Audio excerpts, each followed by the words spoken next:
Hey guys, Black Miguel here, and welcome to the first episode of a new series that we're going to be keeping, and this is called Not Sugarcoated. Now, I thought since this is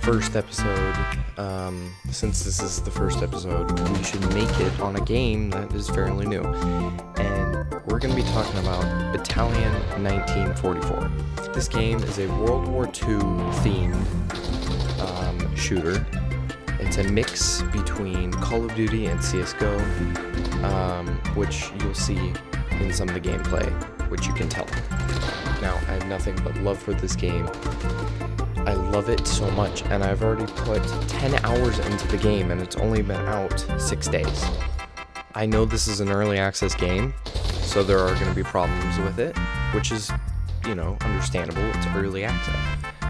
But I just wanted to go over some problems with the game, and I'm pretty sure the devs probably know a lot about these. In fact, the first topic that I'm going over, they know about. They've acknowledged that it exists, which they're fixing actually today, but I just wanted to put this on here and everything, so let's get started. Alright, the first problem is matchmaking. Matchmaking is a huge problem, and this is the fix that they're actually going to try and fix.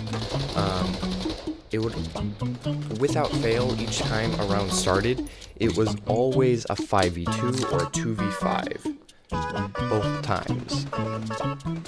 That meant that you were always on an unbalanced team for a few minutes, which could cost you the lead.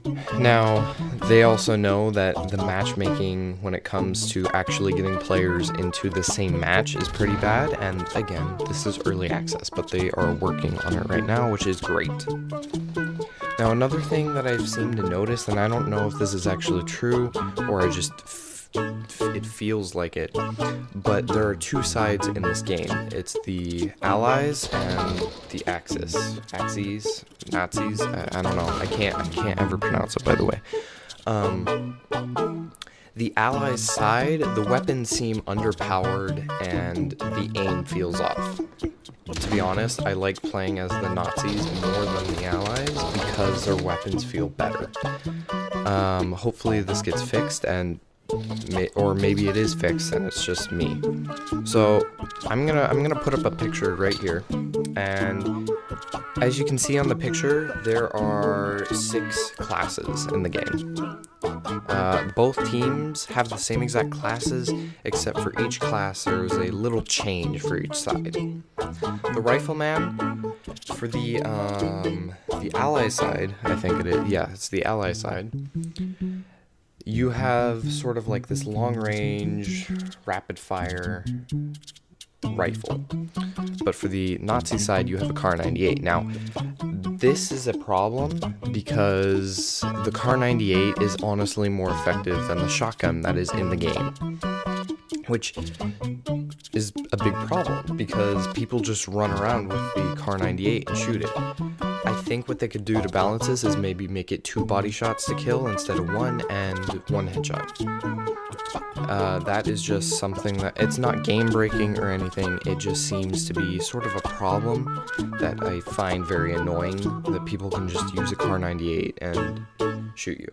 Kar-98 scoped is fine, but we'll get to that. Now, the next class in line is the Pathfinder. Now, this class is honestly my favorite class out of all of them in the game. It's because you get this little mini, like, micro machine gun. It's so much fun, and I'll actually put up a clip in a few seconds of me dominating with that, because it is so much fun. The bullets and the way it works is just, it's very nice.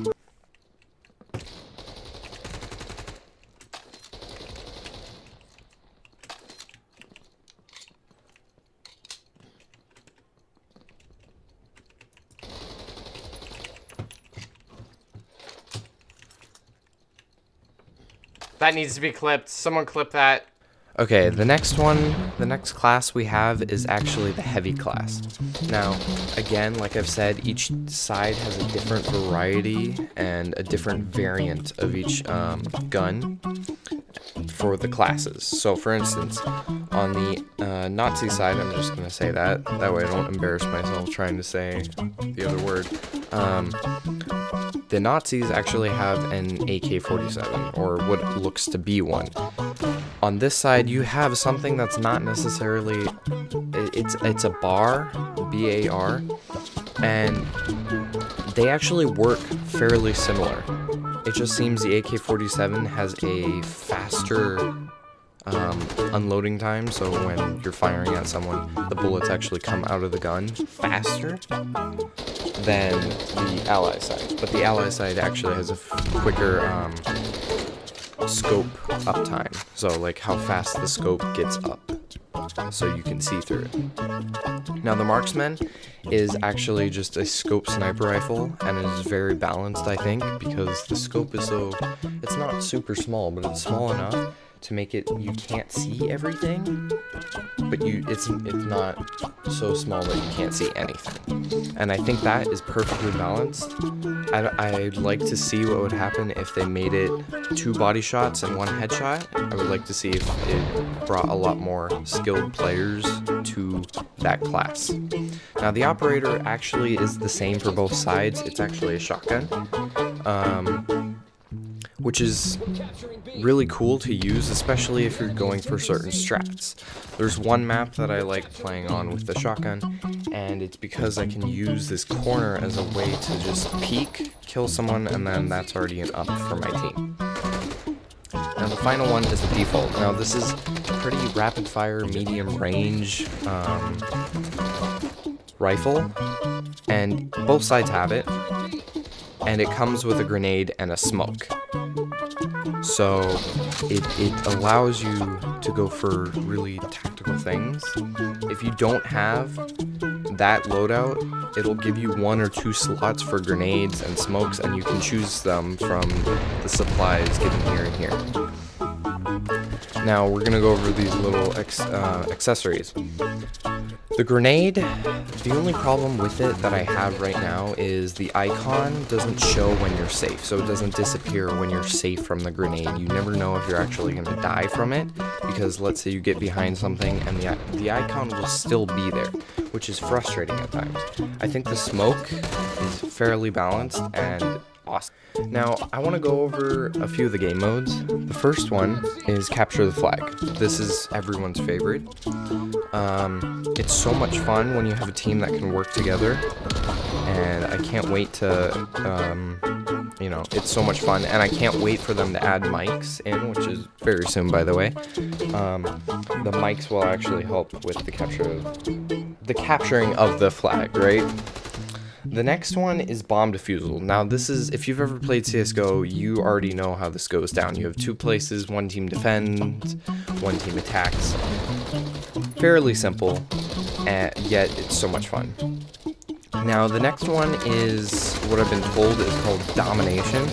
Now there are 3 points on the map.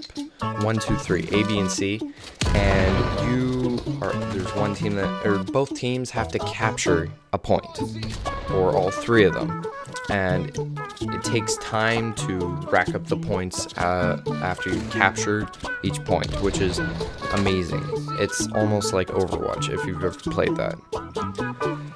The final game mode is Team Deathmatch, which is honestly my favorite because you don't have to play as safe, so you can go for bigger, riskier,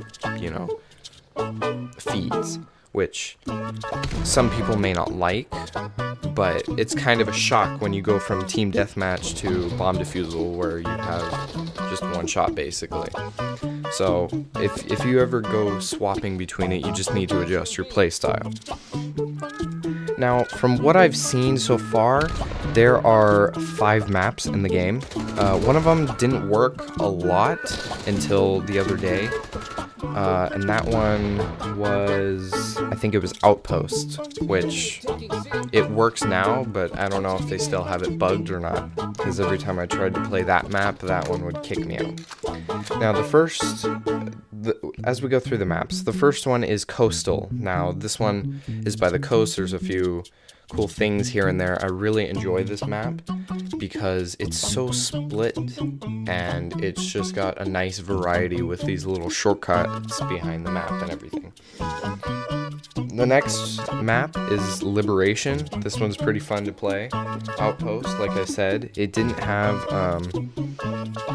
it wasn't working, but now it does. So I don't know if it's bugged out or whatever.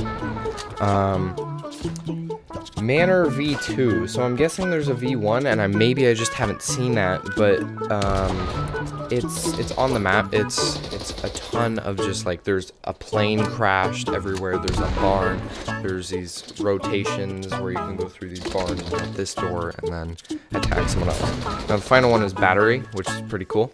I like that. That one is so much fun to play. It's probably one of my favorite maps.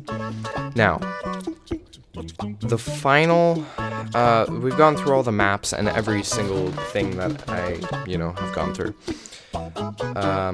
So, the final thing that I want to actually touch on, and I know it would be, disrespectful to history if you had to change it because of the video game, but I feel like the Allies have a huge advantage, or no, not the Allies, the Nazis actually have a huge advantage over the Allies, and it's because of their outfit color.